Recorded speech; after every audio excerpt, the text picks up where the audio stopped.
Have you ever thought that you had the answer before you asked the question? And then once you asked the question, you found out that you were not completely wrong, only slightly so. However, there was a large enough difference in what you thought the answers were going to be to what the answers actually were that you really have to throw into contemplation of why did you even have those assumptions in the first place?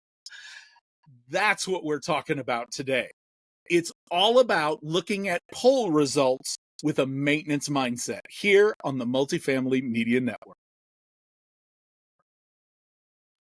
A couple of weeks ago on LinkedIn, I ran a poll, and the poll asked the question, what are your maintenance skills training priorities for 2025? I gave 4 options. Those 4 options were soft skills, meaning like organizational skills. I was thinking in terms of time management and communication. The second option was leadership skills, and that I profiled in the format of career pathing. The third was hard skills, meaning the trades, repairs, fixing, electrical, plumbing, heating, air conditioning, all of those type of things. And the fourth option was compliance. And I have to be honest, the results were surprising to me. The lowest score that only resulted in 5% of the people who responded was compliance. I actually expected that to be higher. The next highest was soft skills, meaning communication and time management, like organizational skills. That was at 18%. I gotta be honest, I expected that to be higher as well. The winner of it all was leadership skills. And that one, 45% of the people who responded said that was the highest priority, with hard skills, the repair, trade skills, those coming in second place at 32%. Now, just from a pure raw data standpoint, I am surprised, because as a person who teaches maintenance technicians, from a technician level, I'm getting a lot of questions about how do I fix specific things. Rewiring, using your meter, dealing with a schematic, how plumbing functions, how to identify a leak, roofing repairs. Those hard trade skills are where I do spend most of my time training maintenance professionals. And because of my view, that's what I was expecting to be the number one most common priority. Well, just on the hard data, that is forcing me to rethink some assumptions, which is always cool. I like not just looking at data, looking at information. I want to find out more about the information that is presented, because, like it or not, these are the results. I actually posed this question in the beginning for a few reasons. One, I don't have the answers for everybody else. I know in my own life, in my own experience, I think the answers are going to be a certain way. And I also know enough to know that I am not always correct. I'm willing to be wrong. But if I'm going to be wrong, which direction am I going to be wrong in? The second reason why I pose this is because I'm selfish. I'm kind of data mining for a strategy myself. I want to know whatever path I'm going to go on, I don't want to make a wrong turn or start out going in the wrong direction and need to go a different way. The third reason why I asked that question was to start this discussion here, because maintenance development is a huge need. It's been identified, and all throughout the industry and all throughout management companies, how we're going to develop our maintenance teams going forward is a fundamental strategy issue that needs to be figured out. So now I have the reasons why I wrote the poll, and I have the information that the poll provided. And based on that information, my assumptions have to change. Well, you see, when we go about changing assumptions, that's a very challenging thing to do. And several years ago, I read this book by Stephen Levitt and Stephen Dubner. You may be familiar with their names. They're the guys that wrote the book Freakonomics. And the book is Think Like a Freak. And what is fascinating about this particular book is it doesn't purport to be a self-help book. In other words, they don't give you the answer. Instead, the whole concept of this particular book is how to look at data, look at information in different ways. In effect, ask questions about why the answers came to be what they are. In other words, I was under the assumption that maintenance professionals, the development that management companies need to do for their maintenance professionals is to develop hard skills, how to get better at making repairs. And based on the poll, that is still important, but it's second to leadership. What I take that to mean is our management companies need to develop our maintenance teams to be leaders, or at least get leadership skills imparted to them. Okay, but if we follow the think like a freak thought process, we begin to ask questions about that data point. In other words, why?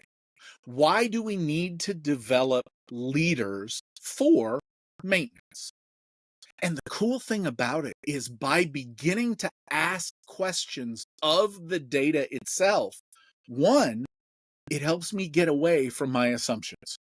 And two, it actually makes it to where I have a starting place to research an answer, which could turn into something like, oh, I don't know, maybe the podcast that you're listening to right now. It's about not just taking the data at face value, which is the beginning point. Actually, what this is diving deeper into behind the data itself. For instance, if our management companies are saying that their priority is to develop leadership skills in their maintenance technicians, does that mean, one, they're not currently doing it, and the fact that we have identified that as a need, there's going to be a lot of course creation going on? Does it mean that we're on a growth mode, which the multifamily, the apartment industry is, with the number of properties that have come online, the developments that are in lease up now in major cities across the country? We're identifying the fact that we don't have enough maintenance supervisors who can perform the job of supervising.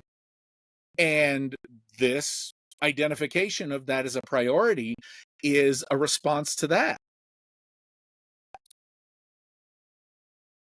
In the end, I don't have an answer to either one of those questions. I do know, though, that both of those are starting places for my research, starting places for me to take the data, the information, and apply it to my situation, apply it to what I have going on, both in my career life, which is developing and training maintenance persons, but it's also in terms of myself. You see, my suggestion is that when we begin looking at information, take it beyond the face value. This information came from somewhere.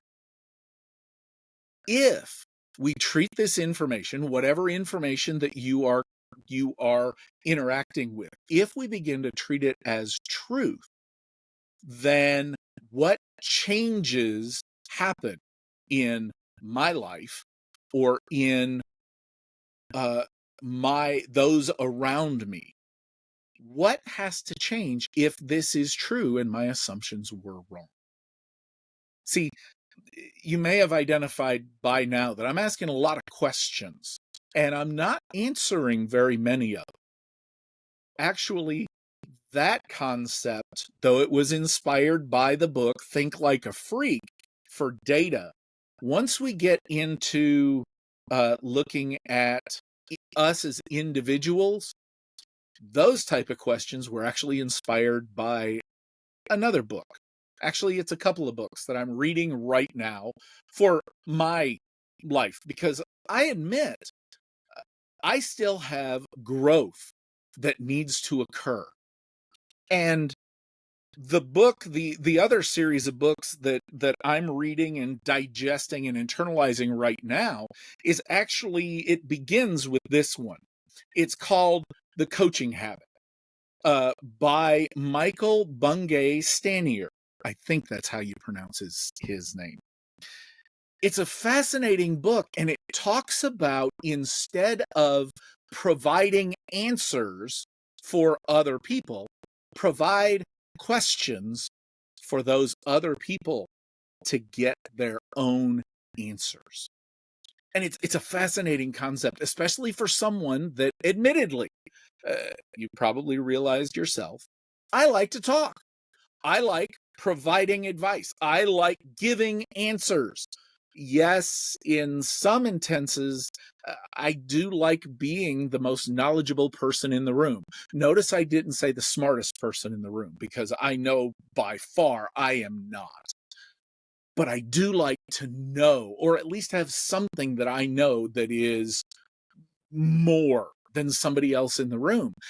The challenge is, though, based on psychology, based on leadership studies, based on organizational background, if the leader is the only one who knows all the answers, then your organization has a bottleneck, and the people underneath the leader, or who report to the leader, or who, in whatever org chart you're dealing with, those people by nature are held down, because the leader always has to be the most knowledgeable in the room. Well, I don't like that. I want other people to be developed in whatever path they're going to take in their life. This is really why I'm curious about having this conversation. It begins with asking that question. And in the first book, The Coaching Habit, he talks about and offers 7 questions that, as a leader, are good things to do. And I highly recommend this as a book. But after a short break, we're actually going to talk about the results of our survey. The fact that leadership skills training has been identified as the highest priority for maintenance teams for 2025. So we're going to talk about how to possibly solve that. And yes, spoiler alert, there's another book that I'm going to recommend for you. Be right back. We're talking about some results that I received from a LinkedIn poll that said that, according to the respondents, leadership skills are a higher priority than skills that maintenance technicians are traditionally thought of needing. fixing things, plumbing, electrical, heating, air conditioning. And again, those were a fairly close second place. But based on that result, leadership skills is something we need to develop in our maintenance people. And I confess, I'm on a never-ending quest to become a better leader. My current book that I'm reading and really enjoying is actually this one. It's, again, by Michael Bungay Stanier, and this one is called The Advice Trap. And in it, he talks about, instead of giving advice, strategies to allow the people that you are leading to discover what steps they should take and the pathway to get there. And it's fascinating. And I've come to realize that I have a lot to learn in this particular area, but there's one piece that has really stuck out to me and has made me pause before continuing in the book. And I'm at about chapter 2 now, I guess. The reason why I've had to pause is he introduces a concept called future you. And he's mentioned it a couple of times in the previous book as well. But this time it really hit me hard because I have, for decades, when I've been interviewing people to hire them mostly on site, but even other jobs when I was a manager in retail, there is a question that is very frequently asked that I've always hated. The question is, Mr. or Mrs. Candidate, where do you see yourself in 5 years? I hate that question. I mean, who in 2015, when they were in an interview, gave the answer to that question, well, in 5 years, Paul, I see myself in a pandemic, wearing a mask, not being able to go out in public or be around other people? Who would have said that? And what I mean by that is there is too many variables for me to try and predict with any sort of accuracy where I'm going to be in 5 years. Not only that, in an interview situation, it's kind of a setup. I mean, if I'm asking you that question and you really want the job that I am asking you about, you're not going to give me the answer that you want to have happen within 5 years. You're going to give me the answer that you think I want you to have in 5 years. For all of those reasons, I think it's a lousy question. And yet, Mr. Stanier brought it up in the book of asking yourself, your future you, questions. And that's the concept I would like to bring into our maintenance leadership needs. The cool thing about it is it doesn't just have to be for our maintenance teams. I recognize that chances are the person's listening to this particular episode may not be in the maintenance world. And that's perfectly fine, because the awesome thing is being a leader is universal. In all occupations, in all careers, in all parts of life, we either are a leader or a follower. And those of us who are followers, chances are there are areas where we get to be leaders. The best leaders, I truly believe, are people who are out in front and they recognize that they don't have all the information. Which is why Mr. Stanier points to the fact that we need to be asking questions. Well, the concept of future you, let's change it a little bit. Just for learning, for each of us. Let's drop it from 5 years down to 2 years, because in my mind, that's more manageable. Not only that, I'm going to ask you the question again, but in this case, I'm not interviewing you for a job. This is more for contemplation, and this is more along the lines of personal direction. It's the future you question. And the question is, 2 years from now, who are you? What is your job? What is your career? I mean, in my LinkedIn poll, it said that the number one priority for 2025 was leadership skills for our maintenance teams. So if you are a maintenance team member or a person in a maintenance team, the future you question, where are you in 2 years? What's your answer? 2 years ago, if someone were to ask me that question, being on a podcast as a part of the Multifamily Media Network, I have to admit, that wasn't on my bingo card. 2 years ago in 2022, I, at this point, was new into a new career, a new job, having just prior to that, June of 2022, I was a director of maintenance. And then I left that and became a manager of a maintenance learning department. And if somebody would have told me that I would be talking into a camera and sharing thoughts and having great conversations with people potentially around the world, that would not have been my farthest guess.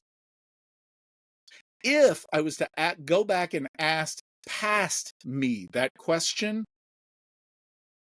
I could say that I want to be leading a maintenance training department or a maintenance training team. So in that regard, I was correct. So I still think I don't know what my answer would have been 3 years from now, although I'm almost there. So we're back to that original 5-year question. I still don't like the 5-year time period. So if you've asked yourself that question, where will you be in 2 years? And if your answer is you want to be a leader, then let's discuss. If your answer is not that you want to be a leader, that's perfectly fine too. I mean, very recently, I've had 2 absolutely wonderful conversations with people. One with a gentleman who is working on site at a property. He's dedicated there. He is doing a fantastic job. But he came out and told me when I was asking him, how's he going? Where does he want to do? Does he like where he's at? Kind of along the lines of this discussion of where do you see yourself in 2 years? He jumped out and he says, no, I won't be in this role in 2 years. Matter of fact, 6 months from now, I'm changing jobs. Right now, he's in school to do an entire other slightly related career path. And he admits he's enjoyed being a maintenance technician, but he'll have a degree. He graduates soon. And once he graduates, he's already got a job lined up in that other career path. More power to him. Meanwhile, he's doing a great job where he's at. So much so that they actually want to offer him the role of maintenance supervisor, and he's already ready to turn it down when they ask him the question. The second conversation I had was with a guy that just got finished hiking the Appalachian Trail. So, I mean, this guy is not lazy by any measure of anybody. I mean, I don't think I'm ready to hike anything. Me hiking to the mailbox, I'm out of breath. But he called me because he wanted to start a career and was asking for some insight. He has decided he wants to investigate being a maintenance professional in the apartment industry a career and was asking where to start. He's already asking that question of 2 years from now, where do I want to be? We had a great discussion and he's going to move and we're already making connections for him to get the job as a maintenance technician in that new market. The reason why I bring both of these up is it's okay to not have an exact answer. We're looking for 2 years from now, in general, where would you like to be in a reality? I mean, look, 2 years from now, I could say, I want to be a bass player in a band playing uh, uh, uh, stadiums around the world, sold out stadiums. Uh, that is almost within the realm of impossible, mainly because I don't practice anywhere near enough. But that's kind of why this is such a good question. And I think 2 years is about the right time period to have it. If you answered 2 years from now, I want to be a leader, whether it's a maintenance leader or on-site leader or regional or whatever your career path, even a vendor leader. If you want to be a leader, then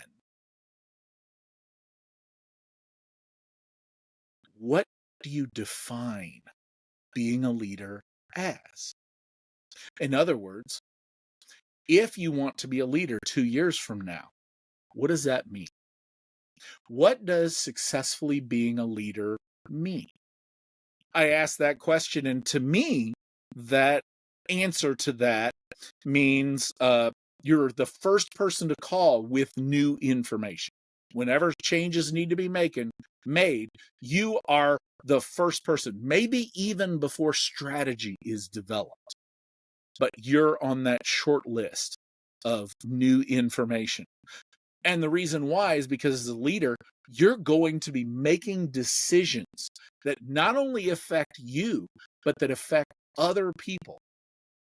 People that may report to you, or people that you may be in charge of hiring or responsible for making decisions. If you're going to be a leader, you're going to either directly or indirectly write checks. By that, for the maintenance industry, more and more often maintenance supervisors are procuring the purchase order, which in essence is creating the documentation, which will eventually be turned into a check to pay for those goods or services down the road. If you're going to be a leader, you're going to be on the hook for the decisions that spend that money.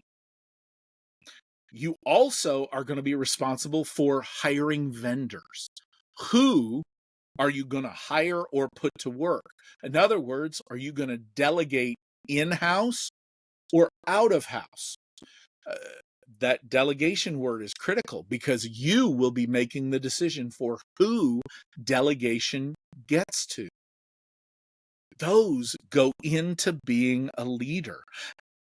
Ultimately, as a leader, you will begin to identify changes that are needed and be a part of either creating the strategy to implement those changes, or it will be your responsibility to communicate somebody else's strategy to everyone on your team.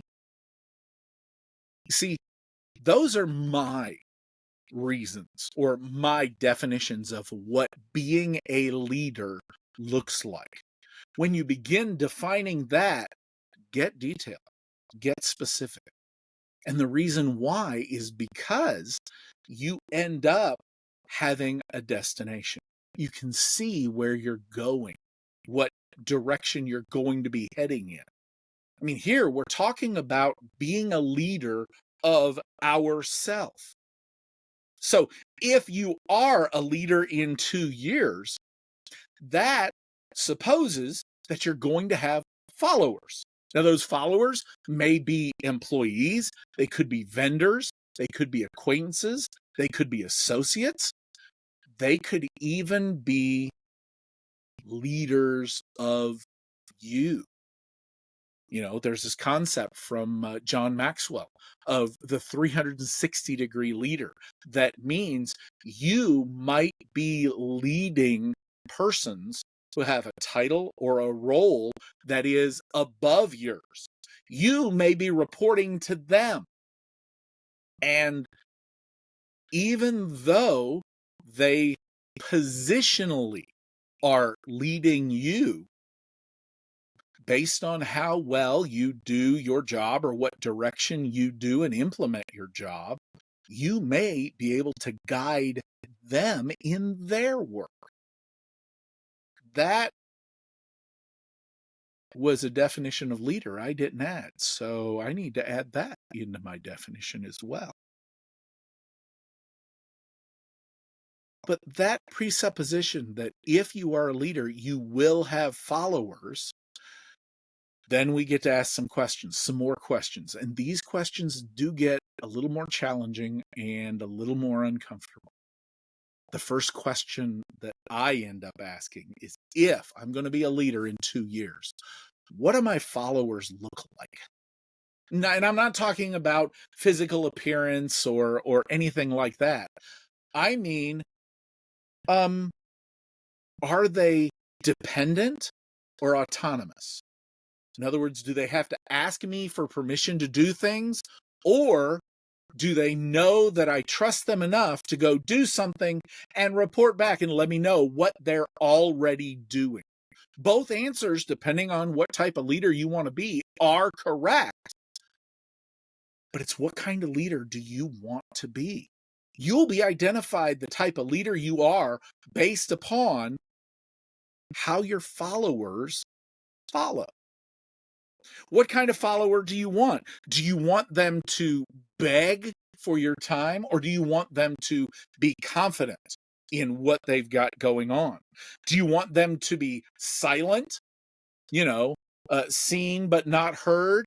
Or do you want them to be yes people, to where they agree with everything that you do and they hang on every one of your words? Or do you want them to disagree with you? And if you want them to disagree with you, how do you want them to disagree? Respectfully or bluntly? Although I guess blunt could also be respect. But you see, each and every one of these answers help to decide what your follower is going to look at. Do you want your followers to be passive or actively involved? Do you want them to be initiative in stance? In other words, they come up with an idea, figure out how to do it, and begin implementation? Or do you want them to wait for you to tell them what step next to take? The reason why these answers are critical for us to have is they get us to the next part, the next piece. Being a leader, if we're going to develop our teams into leader, our employees into leader, we have to begin thinking like a maintenance mindset. First question to ask: where do you want to be in 2 years? The answer, we're supposing in the framework of this particular episode, is a leader. Okay, great. If you want to be a leader in 2 years, what do you need to have happen in order to get there? The only way to define that is, what type of leader do you want to be? Answer those questions. By defining what type of leader you want to be, you have already had the first piece of that question of, you know what direction you're going to go. I'm headed the direction of being a leader. The second piece is, what kind of leader? That's that question number 2.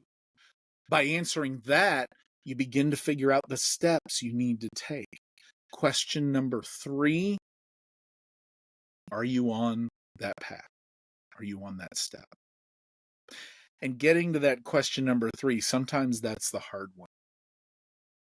Another version of asking that question from a leadership standpoint is, are you right now acting in ways that you are following the type of leader that you desire to be? Ouch. That one's tough.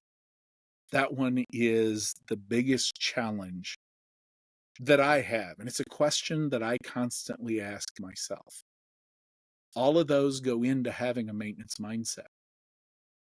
If you are following along on that pathway, and even if your answer to the 2 year from now question is different, I urge you, first, continue listening to this podcast, like and subscribe, pay attention, because maintenance mindset, we do talk about maintenance type stuff, but it is about that mindset. I believe that being a maintenance technician is the best career in the world, and it leads to higher and higher levels of responsibility and turns into what I stated, the best career in the world. Even if you're already here, it only gets better. Because 2 years ago, remember, I didn't realize I would be behind this camera until speaking to you. And thank you for your attention. The second piece of it, even if you're not in the maintenance world, let me urge you to listen to any of the other hosts for the Multifamily Media Network. There is some fantastic information. Matter of fact, a new show is coming very, very soon from a friend of mine. I've even referenced him before, is Scott Ployer. He is such a wealth of knowledge and is so interesting to listen to and speak with. Chris Caramonica, Mark Sharp, Mary Gwynn, Ronald Harris, Lacey Daniels. These are people that have huge amounts of knowledge. And if you're looking for defining being a leader, or whatever your answer was to that 2 years from now, I want to be, or I'm interested in being this, those other hosts will have information that can either help you define it or help on the pathway along the ways, because that's what the Multifamily Media Network is all about. Thank you for joining me in looking at these surprising poll results I did.